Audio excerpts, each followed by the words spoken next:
우리 주님의 크신 위로와 은혜가 이 자리에 나오신 모든 분들에게 가득하시기를 주님의 이름으로 축원합니다. 지난 수요일 정동 지역 역사 탐방을 다녀왔는데요.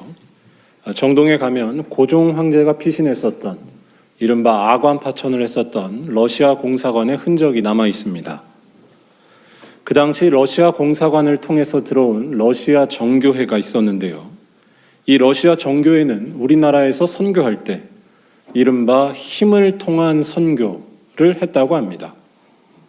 정길당이라는 한국계 러시아 사람이 충청도 지역을 다니며 선교할 때 소위 주먹 쓰는 사람들을 옆에 끼고 대동하고 다니며 선교한 일이었습니다. 이 사람은 기독교를 믿지 않거나 또는 자기 말을 듣지 않으면 폭력을 쓰거나 재물을 뺏기도 했다고 합니다. 기세등등하던 당시 러시아의 힘을 의지한 모습이었습니다. 정길당 사건으로 불리는 이 사건은 당시 기독교에 대한 거부감을 심화시킨 사건으로 평가받습니다.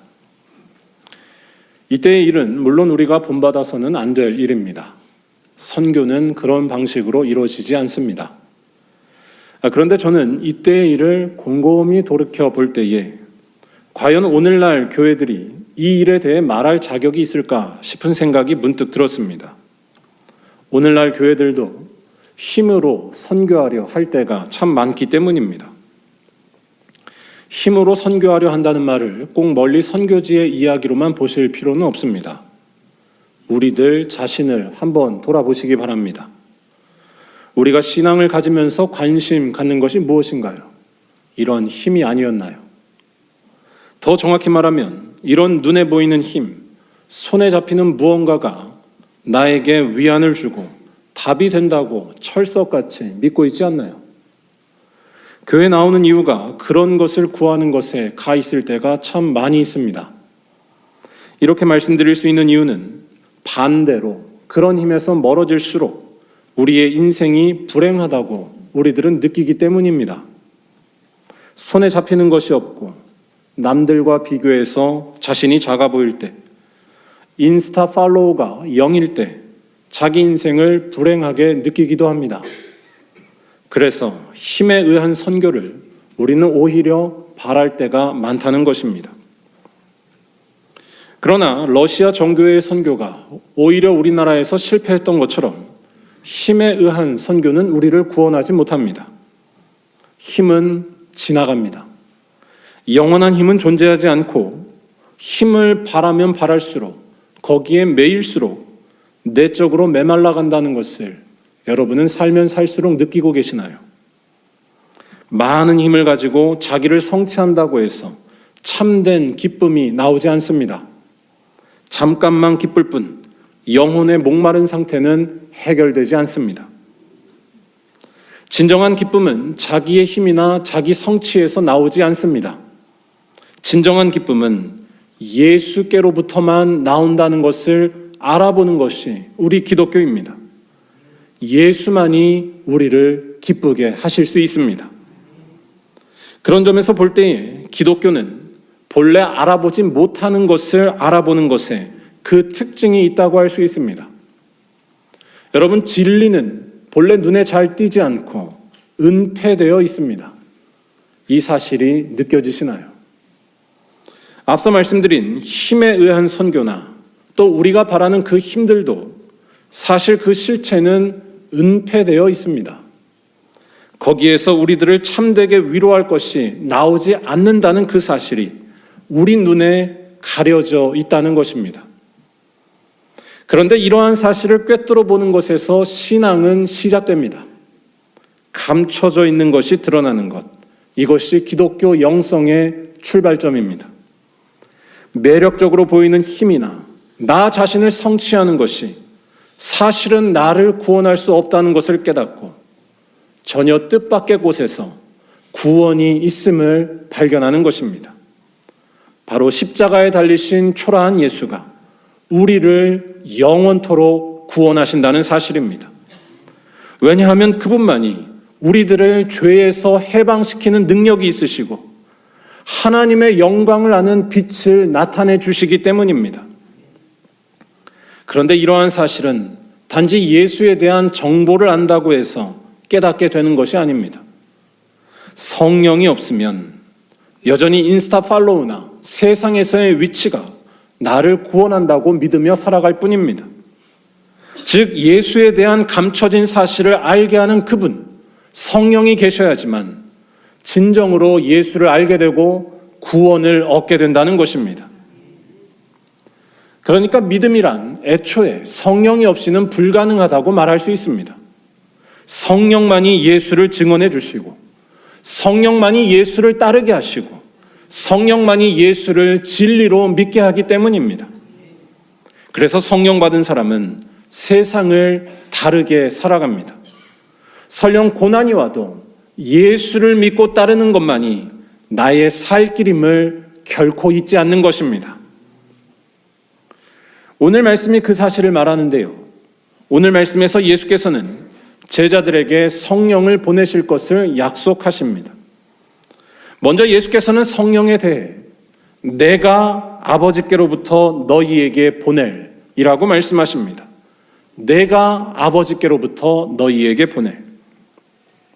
이 말씀은 성령이 철저히 예수님의 사역 안에서 활동하시는 분임을 강조하는 말입니다.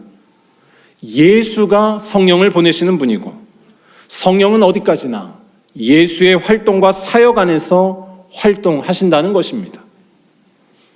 이러한 말들이 그저 종교적인 말 혹은 간단한 말처럼 들릴지 모르지만 이 말은 기독교 신앙의 중심을 세우려는 요한복음 기자의 담대한 선포라고 할 수 있습니다. 예수가 중심에 있지 않은 성령의 활동은 존재할 수 없다는 것입니다. 성령을 강조하는 것은 기독교 신앙에서 빼놓을 수 없습니다. 하지만 성령을 강조한다고 해서 그것만으로 신앙생활이 유지될 수 없습니다. 가끔 성령 충만하다고 하시는 분들이 그렇게 행동할 때가 많습니다. 나에게는 성령의 은사가 있기 때문에 이제 괜찮다. 혹은 남보다 믿음이 좋다라는 식으로 여기는 것입니다. 하지만 그렇지 않습니다. 성령을 강조하는 것은 성령 그 자체 때문이 아니라 철저히 예수 때문이라는 것입니다. 무슨 말씀이냐면 성령은 예수께서 보내시는 영이기 때문에 예수의 말씀이나 예수의 흔적과 뗄래야 뗄 수가 없다는 것입니다. 성령을 받았다면 예수에 대해 증언한다는 것입니다. 성령을 받았다면 예수의 말씀이 나타난다는 것입니다. 성령을 받았다면 예수 안에서 기쁨을 누리는 것, 여기에 집중할 수밖에 없다는 뜻입니다. 오늘 말씀은 그 사실을 일관되게 강조합니다. 오늘 말씀에서 진리의 성령이라는 말씀이 이 사실을 잘 알려줍니다. 여기에서 진리라는 이 단어를 잘 이해해야 하는데요. 헬라어에서 진리라는 말은 두 개의 단어가 합쳐져서 만들어진 말입니다. 무언가 감춰진 것, 망각을 뜻하는 단어와 박탈하다, 빠져나온다, 부정한다 라는 뜻을 가진 단어가 합쳐져서 만들어진 것이 헬라어에서 진리라는 말, 알레테이아라는 말입니다. 그러니까 진리는 망각으로 인해 감춰진 무언가가 드러나게 되는 것, 이것이 진리라는 것입니다. 뭐라고 할까요? 나이가 들수록, 세상을 알면 알수록 그동안 몰랐던 것에 대해 알게 되는 것과 비슷하다고 할까요? 길가에 피는 국화꽃 한 송이가 얼마나 소중한지, 아침에 눈을 뜨는 것이 왜 엄청난 일인지, 그동안 몰랐던 것, 감춰져 있던 것을 알게 되는 것과 비슷합니다. 그런데 우리 기독교는 결정적인 진리는 바로 예수라고 믿습니다. 왜냐하면 예수에게서 가장 감춰진 일이 드러났기 때문입니다. 아무도 이해할 수가 없고 인간의 지식이나 경험으로 설명할 수 없는 하나님이 그에게서 드러났다는 것입니다.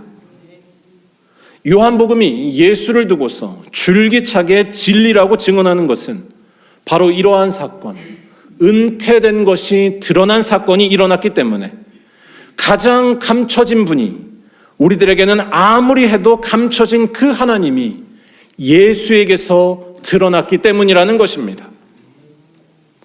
고린도후서 4장 6절에서 바울은 이러한 예수님을 두고 이렇게 말했습니다. 어두운 데에 빛이 비치라 말씀하셨던 그 하나님께서 예수 그리스도의 얼굴에 있는 하나님의 영광을 아는 빛을 우리 마음에 비추셨느니라. 아멘. 하나님의 영광을 아는 빛이 다른 곳이 아닌 예수에게서 드러났다는 말씀입니다. 온 세상을 말씀으로 창조하신 그 하나님이 예수에게서 나타났다는 것입니다. 아무 것에 의존하지 않고도 살아계신 그 감춰진 하나님이 바로 예수님의 얼굴에서 나타났다는 것입니다. 예수가 바로 역사의 비밀인 하나님의 나타나심이라는 증언입니다. 그리고 이러한 예수를 알게 하고 깨닫게 하는 분이 바로 성령이라는 것입니다. 진리의 성령이 오실 때에 그가 나를 증언하실 것이요.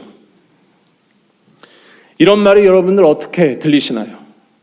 성령을 통해 예수를 진리로 알아본다는 이 말은 간단한 말이 아닙니다. 겉으로 볼 때에 예수는 절대로 진리로 느껴지지 않기 때문입니다. 겉으로 볼 때에 예수는 절대로 구원으로, 평안으로, 소망으로 느껴지지 않기 때문입니다. 예수는 십자가에서 무력하게 죽으시고 배신당하시고 버림받으셨습니다. 이런 분이 우리들의 인생을 새롭게 할, 구원할 메시아가 된다는 것은 아무도 이해할 수 없는 일이고 또한 믿을 수도 없는 일입니다. 아니, 더 정확히 말하자면 예수는 가장 하나님께 충성하고 의지한 분이었는데 그는 버림받았으며 아무런 보상도 없었다는 것입니다. 여러분, 그런 분을 따라가실 수 있겠습니까? 그런 분을 메시아라고 알아보고 믿을 수 있으시겠습니까? 지난 수요일 역사 탐방을 할 때에 선교사님들의 무덤이 있는 양화진 외국인 선교사 묘원도 함께 방문했었습니다. 이곳 외국인 선교사 묘원에 가면 꼭 들려야 할 곳이 있는데 바로 선교사들의 아기들이 묻혀있는 아기 무덤입니다. 아기 무덤은 우리나라에 온 선교사들이 얼마나 큰 아픔을 겪었는지를 잘 보여줍니다. 한번 화면을 보여주시죠. 태어난 바로 그날 사망해서 생일과 죽은 날이 같거나 아니면 사망한 날이 비슷한 때에 적혀있는 묘비가 참 많습니다.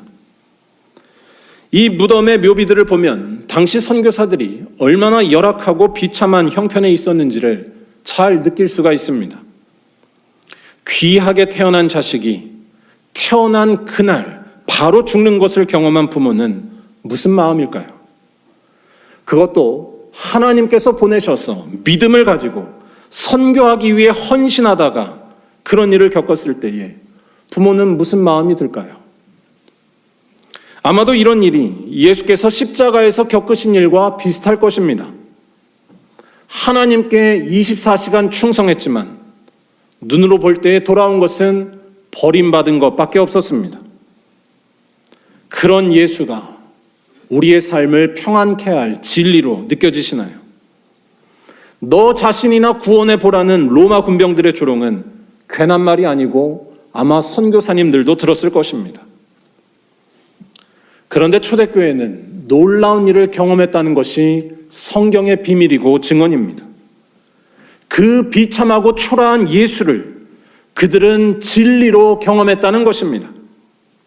달리 말해 그들은 이 예수를 하나님으로 경험했습니다. 예수를 하나님으로 경험했다는 이 말은 예수를 통해 모든 것에서 해방됐다는 것을 뜻합니다. 자기를 성취해야만 구원을 얻을 수 있고 자유를 얻는다는 세상 논리에서 해방을 경험하는 것이 예수를 만나는 일이었습니다. 설령 세상의 논리에서 볼 때에 불행해 보이는 조건에 있게 된다 할지라도 망하지 않는다는 것을 그들은 알 수 있었습니다. 아니, 모든 것들을 다 가질지라도 벗어날 수 없는 불안과 공허에서 자유로워지는 것을 그들은 경험했습니다. 왜냐하면 그들이 만난 그 예수는 하나님이라는 사실이 눈에 들어왔기 때문입니다. 그 비참한 죽음을 당한 예수에게서 모든 것을 잠잠케 하는 하나님의 능력이 나오며 아무것 없어도 살아계신 하나님이 거기에 계심을 알게 된 일이었습니다. 그래서 이 예수만 있으면 남과 비교하지 않아도 행복할 수 있고, 이 예수만 있으면 나이가 들어도 서운하지 않으며 감사할 수 있고, 이 예수만 있으면 설령 예수를 따라가다 실패의 길을 간다 할지라도 찬송할 수 있고 기뻐할 수 있는 놀라운 삶으로 들어간 것이었습니다. 예수가 계시면, 예수를 따르면, 예수를 믿으면 하나님이 거기에 함께 하시기 때문입니다. 그런데 중요한 것은 이렇게 예수에 대한 비밀을 알게 되는 그 일은 성령을 통해서 이루어진다는 것입니다. 성령은 진리의 영이기 때문입니다. 우리들의 지식과 생각으로는 다 이해할 수 없지만 우리의 진정한 생명과 소망이신 예수를 알게 하시는 분이 바로 성령이라는 것입니다. 교회는 이 사실에 완전히 기대어 있는 공동체입니다. 그래서 교회는 성령을 통해 이 세상을 완전히 새롭게 이해하는 공동체입니다. 예수 안에서만 완전한 자유를 누릴 수 있다는 이 사실에 영적인 촉수가 쫑긋 세워진 곳, 그래서 예수를 따라가는 일에 아무런 두려움을 갖지 않는 곳이 바로 교회라는 것입니다. 진리의 영이신 성령께서 예수를 날마다 증언해 주셔서 예수를 따라갈 수 있게 하시고 예수 안에 있는 자유와 평화, 능력을 누리게 하시기 때문입니다. 사랑하는 우리 말리언교회 모든 성도 여러분, 제가 아까 양화진에 있는 선교사들의 아기 무덤을 말씀드렸는데, 저는 우리나라에 온 선교사들이 참 감사하게도 성령으로 충만한 분들이었다고 믿습니다. 그 비참한 상황 속에서도 우리나라에 대한 선교를 포기하지 않았고 그 실패의 길을 끝까지 걸어갔기 때문입니다. 그 대표적인 예는 우리 감리교회를 이 땅에 전해준 아펜젤러 선교사님의 가문이라고 할 수 있습니다. 아펜젤러는 44살에 군산 앞바다에서 선박 충돌 사고로 순직하고 말았습니다. 성경을 번역하기 위해 가던 길이었습니다. 너무나 비참하고 아픈 일이었고, 이후 아펜젤러 선교사의 부인은 이 일 때문에 선박회사인 일본 회사에 소송도 걸고 다 했지만 다 패소하고 맙니다. 이때 아버지를 잃은 아펜젤러의 아들, 딸들은 기분이 과연 어떠했을까요? 예수의 뒤를 따르다가 물에 빠져 죽은 아버지, 아버지가 그렇게 비참하게 죽게 한 이 선교지를 생각한다면 아마도 조선 땅을 보고 싶지도 않았을 것입니다. 하지만 놀랍게도 아펜젤러의 자녀들은 아버지의 뒤를 이어 이 땅으로 옵니다. 아버지의 뒤를 이은 선교사로 살아갑니다. 아들은 배제학당에서, 딸은 이화학당에서 일하면서 아버지처럼 선교사로 끝까지 헌신하신 것이었습니다. 저는 이 자녀들의 모습, 또한 아펜젤러 선교사님의 모습이 진리의 성령께서 인도하신 결과라고 믿습니다. 비록 실패하는 것처럼 보여도, 비참함이 눈앞에 보여도 예수를 믿고 그의 뒤를 따르는 것만이 참된 자유며 참된 소망이며 참된 능력이라는 것에 눈을 뜬 살아있는 사람들이었습니다. 아버지도 그러했고 자녀들도 그러했으며 그 결과 이 땅에 감리교회가 세워졌으며 우리들은 그 후예인 감리교회 성도들이라는 것입니다. 사랑하는 말리언교회 모든 성도 여러분, 진리의 성령을 온전히 찾고 붙드시기를 바랍니다. 특별히 기도 열심히 하셔서 성령을 찾으시기 바랍니다. 생각날 때에만 기도하지 마시고 매일매일 주님 앞에, 주님의 전에 나와서 기도하며 성령을 찾으시기 바랍니다. 기도하는 자에게 성령께서 반드시 함께 하실 것이기 때문입니다. 그래서 성령께서 증언해 주시는 예수에 대한 비밀을 알고 그분 안에서 해방을 누리시기 바랍니다. 예수 따라가는 자는 절대로 망하지 않는다는 이 비밀을 알려주시는 분이 바로 성령님이십니다. 이 비밀을 아는 사람들이 될 때 우리는 세상의 기준에 매이지 않는 사람, 예수만 따라가는 사람, 다시 태어나는 사람들이 될 줄로 믿습니다. 언제 어디서나 예수로만 충만한 성령의 사람이 되는 것입니다. 바라기는 이러한 믿음으로 오직 성령으로 예수 안에서 살아가는 말리언교회 모든 성도들이 다 되시기를 주님의 이름으로 간절히 축원합니다. 기도하겠습니다.